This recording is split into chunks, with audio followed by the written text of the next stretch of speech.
Merhaba sevgili seyirciler. Şu anda Almanya'nın Köln kentindeyiz. Bugün Almanya'nın Köln kentinde bir tane ödül töreni var. Bu ödül töreninde Eren Keskin'e insan hakları ödülü veriliyor. Eren Keskin uzun süredir Almanya'ya ya da Avrupa'ya çıkış yasağı olduğu için kendisi maalesef bu ödül töreninde yer almayacak. Onun yerine Berivan Ayvaz, NRV Eyalet Parlamentosu milletvekili ve aynı zamanda parlamento Başkanı Yardımcısı Berivan Aymaz onun adına ödülü aldı. Ödül törenine yoğun bir katılım vardı. Hem Eren Keskin Skype üzeri bağlandı ve Eren Keskin önce Türkiye'deki baskılara yönelik geniş katılımlı bir sunum yaptı. İşte bu sorular da soruldu. Genel olarak Türkiye'deki baskıların değişmediğini, sadece yöntemlerin değiştiğini ifade etti. Berivan Aymaz da bunun işte Avrupa'da Türkiye'de verilen mücadelenin desteklenmesi noktasında bir konuşma yaptı. Daha sonra ödül Berivan Aymaz'a verildi. Kendisi bu ödülü yakın zamanda Eren Keskin'e ulaştıracak. Biz de bu ödül töreninde yaşananları, söyleşileri ve ayrıca Dilan Top katılmıştı kendi grubuyla. Onun verdiği müziği sizinle paylaşacağız.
Es ist einige Jahre her. Ich war junge Wahlkämpferin, stand in der Südstadt am Klodwigplatz, habe Flyer verteilt, Programmflyer zu irgendeiner Wahl. Ich erinnere mich nicht mehr wirklich, habe die Passantinnen und Passanten angesprochen. Und dann kam ein älterer Herr daher, guckte so rechts und links, war interessiert. Ich habe ihn angesprochen. Wir kamen in ein sehr schönes Gespräch über Demokratie. Und dann guckte ich ihn ein bisschen intensiver an und dachte mir, das ist doch Gerhard Baum. Und dann habe ich ihn angesprochen und gesagt, Entschuldigung, sehen Gerhard Baum sehr ähnlich. Man könnte ihn auch in der Südstadt vermuten. Sind Sie Gerhard Baum? Und er bejahte das und wir haben unser Gespräch noch ein bisschen fortgeführt. Und am Ende hat er gesagt, es ist gut, dass Sie hier stehen. Und das möchte ich erstmal an Sie alle geben, die sich heute an einem Sonntag mittags hier hinsetzen und sich mit Demokratie und Menschenrechten auseinandersetzen. Es ist gut, dass Sie hier stehen bzw. sitzen. Herzlichen Dank. Gewissermaßen als Stellvertreterin hier vor Ort.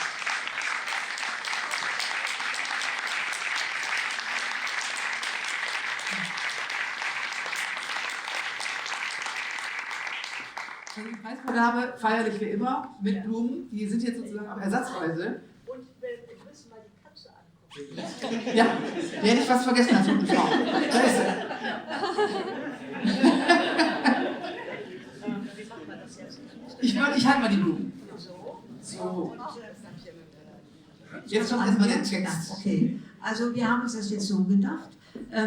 Berivan ist jetzt Frau Keskin und in ihrer Vertretung übernimmt sie jetzt diesen Spruch hier und die Blumen, die wir jetzt leider nicht in die Türkei schicken können, aber wir werden hier Stuhl für sie reservieren mit den Blumen. Also es ist ganz kurz nur, denn das Wichtigste haben wir ja schon gesagt. Hier steht also nur die Gerd Renate Baum Stiftung als Überschrift in Anerkennung und Würdigung ihres beispielhaften und eindrucksvollen Einsatzes für die Menschenrechte in der Türkei verleiht die Gerhard und Renate Baum Stiftung der Menschenrechtsanwältin Eren Keskin Menschenrechtspreis Gerhard Baum Menschenrechtspreis, so heißt er jetzt, 2026. Köln, 31. Mai 2026.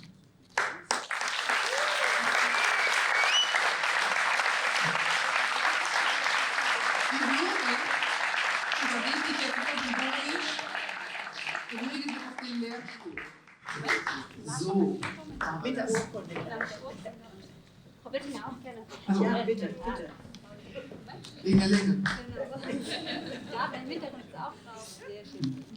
Noch ein bisschen nach unten klicken, dann kann man es besser sehen. Genau. Vielen Dank.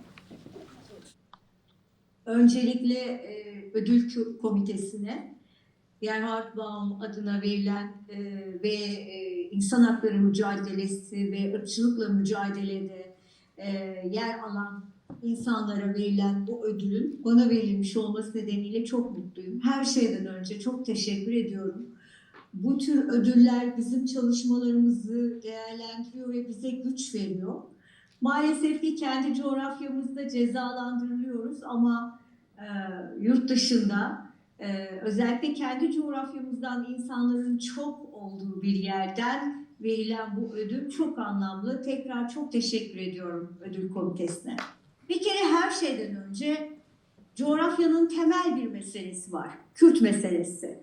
Kürt meselesi aslında tabii ki bir bütünlüklü bir Kürdistan meselesi var. Çünkü 4 ayrı devleti ilgilendiren bir mesele. Bir yanıyla uluslararası bir mesele. Ve burada bir eleştiri getirmek isterim ki maalesef dünyanın tüm egemen güçleri arasındaki ilişkiler karşılıklı çıkar ilişkilerine dayanıyor.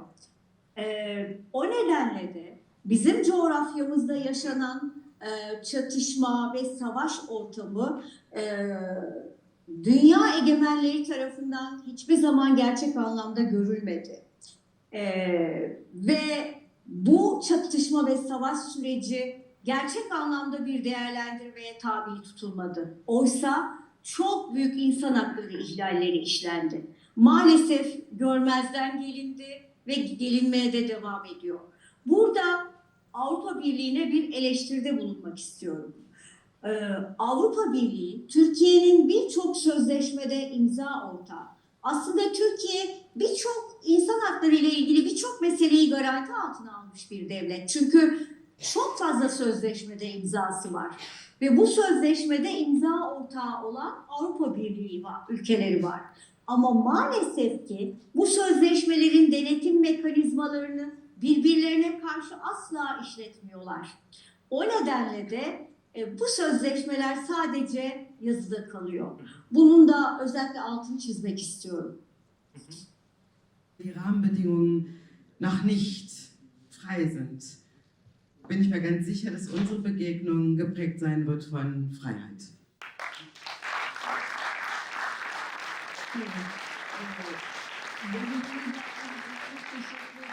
Çok eskiden tanışıyoruz ve hem ben Kürt kadınlarının siyasette böylesine önemli yerlere gelmelerini çok önemsiyorum. Çünkü çok uluslararası bir meselenin özneleriyiz bizler aynı zamanda.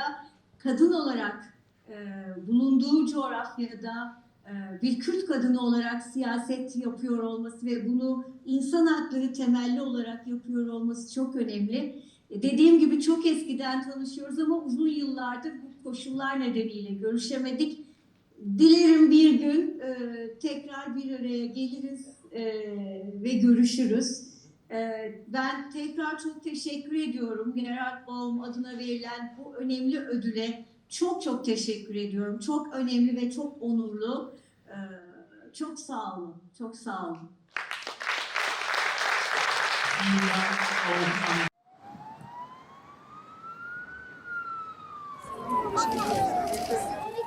Kurdish-born human rights lawyer Eren Keskin has spent the last decade taking on cases of alleged torture and direct conflict with Turkish authorities. Bir polis bana şöyle bir şey söylemişti. Dedi ki bize işkenceci diyorsunuz, buna alıştık ama tecavüzcü diyemezsiniz. Bir suç coğrafyasında yaşıyoruz. Ben daha 13 yaşında öğrendiğimde ben o zaman çok şaşırdım. Yani nasıl bir şey yani Kürt olmak?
Ja, vielen Dank. Ich möchte aber erst einmal die Gelegenheit nutzen, Danke zu sagen. Danke für diese so wichtige Veranstaltung heute und vor allen Dingen meine herzlichen Glückwünsche an Eren Keskin auszurichten. Sevgili Eren Keskin, tebrikler ve mücadelende yanındayız. İyi ki varsın. Kucak dolusu sevgiler ve selamlar Köln'den. Und in der Tat ist das, was Eren Keskin ausgesprochen hat, ein Riesenproblem, dass wir halt zahlreiche Verträge haben, dass wir die Europäische Menschenrechtskonvention haben, die ja die Türkei mit unterzeichnet hat, aber sich überhaupt nicht daran hält und dass die Sanktionsmechanismen nicht funktionieren. Es ist nicht so, dass sie nicht funktionieren können, sondern die nationalen Staaten in der EU haben einfach kein Interesse daran. Das, was in den letzten Tagen sich in der Türkei abgespielt hat, ist wieder so ein Paradebeispiel dafür. Wir haben gesehen, wie halt mit der Instrumentalisierung der Justiz eine gewählte Führungsspitze der größten Oppositionspartei CHP einfach von heute auf morgen abgesetzt worden ist. Nicht, dass das was Neues wäre in der Türkei. Es gibt zahlreiche Parteien, die Dem-Partei, die als eine pro-kurdische Partei immer wieder bezeichnet wird, die immer wieder verboten worden ist, wo gewählte Abgeordnete, Bürgermeisterinnen seit Jahrzehnten schon immer wieder festgenommen worden sind. Aber die Art und Weise, wie es hier vonstatten gegangen ist und wen es getroffen hat, ist schon perfide. Es trifft nämlich zum einen die größte Oppositionspartei und zum anderen trifft es tatsächlich die Gründungspartei der türkischen Republik. Also das ist das, was Eren Keskin auch sagt, die Zielgruppen haben sich vielleicht geändert, aber nicht die Methoden. Und ich komme nochmal zu der Ausgangsfrage. Das Ganze hat sich ereignet nach nur, ich glaube, 4 Tagen nach dem Besuch des türkischen Außenministers hier bei uns, bei unserem Außenminister Vadefur. Und es ist ein Besuch gewesen, der hier sehr gefeiert worden ist in Berlin, als ein Auftakt einer neuen strategischen Beziehung mit der Türkei. Und nach einigen Tagen, nach den Bildern der herzlichen, warmen Umarmungen unseres Außenministers mit dem türkischen Außenminister, kehrt dieser zurück und lässt seine Justiz agieren. Da frage ich mich, worüber haben diese beiden Männer gesprochen? Sicher nicht über Rechtsstaatlichkeit. Yani Türkiye'de çok totaliter bir devlet yapısı var. Yani bu coğrafyada %20'dir sadece.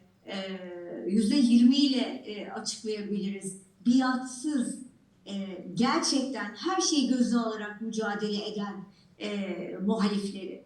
Ama onun dışında resmi ideoloji çok belirleyici. Maalesef ki kendilerini ilerici, devrimci olarak tanımlayanların bile resmi ideolojinin kırmızı çizgileri söz konusu olduğunda, örnek Ermeni soykırımı, Kürdistan meselesi, Kıbrıs'taki askeri varlık gibi konular örneğin gündemde söz konusu olduğunda hemen aynı görüşte olabiliyorlar. O nedenle zaten resmi ideolojiyle başlamamın sebebi bu. Çok belirleyici bir resmi ideoloji ve toplumu çok içine almış, toplum çok içselleştirmiş. Ama tabii ki mücadele eden bir kesim var. Bir de şunun altını çizmek gerekiyor. Şu anda Türkiye korkuyla yönetiliyor. İnsanlar gözaltına alınıp tutuklanmaktan korkuyorlar, işlerini kaybetmekten korkuyorlar. Çok çeşitli korkularla yönetiliyorlar. Yeterince bir karşı çıkış var mı derseniz bence yok. Ama hiç yok mu derseniz hayır, tabii ki var. Mücadele edenler var. Kürt hareketi var, kadın hareketi var, LGBT artı hareketi var ve bir kısım sendikal ve sol hareket var. Tabii ki bunlar çok büyük bir baskı altında. Ben şu anda örneğin suç işliyorum bunları konuşurken. Türkiye'de beni izleyen eminim savcılar var ya da bu konuşmalarım da bir soruşturma nedeni olacak. Şimdi herkes bunları göze almak durumunda değil ki. Çünkü hayatınızı böyle yaşayamazsınız. O nedenle bu baskılar çok belirleyici ama yine de bir mücadele tabii ki var. Merhabalar. Evet, bugün insan hakları savunucusu ve avukat sevgili Eren Keskin'e Almanya'daki Gerhard Baum İnsan Hakları Ödülü takdim edildi. Kendisi maalesef aramızda bulunamadığı için malum bildiğiniz gibi 10 yıla yakın bir süredir yurt dışı yasağı var. Temsilen ödülü Eren adına ben aldım. Kendisine en yakın zamanda tabii ki teslim etmek üzere. Gerhard Baum eski Almanya İçişleri Bakanı ve İçişleri Bakanı döneminde bile ama ondan sonraki süreçte de özellikle insan haklarını, özgürlükleri çok önemseyen ve demokrasinin olmazsa olmazı olarak tanımladığı bir şahsiyetti. Almanya maalesef bu önemli şahsiyeti geçen yıl kaybetti. Ama İnsan Hakları Ödülü kendisi ve eşi sevgili Renate Liesmann-Baum'la birlikte kurdukları vakıf üzerinden birçok yıldır insan hakları savunucularına insan hakları ödülleri teslim ederek bir kamuoyu yaratıp ve bu aktörleri koruma için önemli bir instrument olduklarını savunuyorlar ve gerçekten de öyle. Uluslararası dayanışma aktivistlerin sesini yükselttiği, güçlendirdiği gibi onları aynı zamanda da koruyor tabii ki. Daha önceki yıllarda Afganistan'dan bir kadın grubu Gerhard Baum İnsan Hakları Ödülünü almıştı. Ondan önce Belarus'un bilinen, uluslararası bilinen muhalif siyasetçisi Maria Kolesnikova'ya takdim edilmişti. Ve bu yıl Eren Keskin'e bu ödülün layık görülmesi ayrıca bir önem taşıyor. Çünkü biliyoruz Türkiye'de insan hakları, özgürlükler her gün daha çok ayaklar altına alındığı bir süreçte özellikle de Kürt sorununun barışçıl çözülmesi için sesini yükselten sevgili Eren'e böylesi bir zamanda bu ödülün takdim edilmesi bence politik olarak da çok daha önemli bir mesaj veriyor. Sevgili Eren Keskin 10 yıla yakındır Almanya'ya giriş yapamıyor. Yurt dışı yasağı var demiştim. Ve ben 8 yıla yakın bir süredir Türkiye'ye gitmedim. Ve her zaman şunu vurguluyordum. Türkiye'ye gidişim bir siyasi sebeple olacak. Şimdi bu ödülü teslim etmek tabii ki aynı zamanda da bir sorumluluğu beraberinde getiriyor. Ve bu sorumluluğu yerine getirmek için de yakın bir zamanda sevgili Eren Keskin'le Türkiye'de buluşacağımızı umuyorum.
Vielen Dank, Beate Wolf, Serda Sami. Vielen herzlichen Dank an euch. Vielen herzlichen Dank an Sie alle.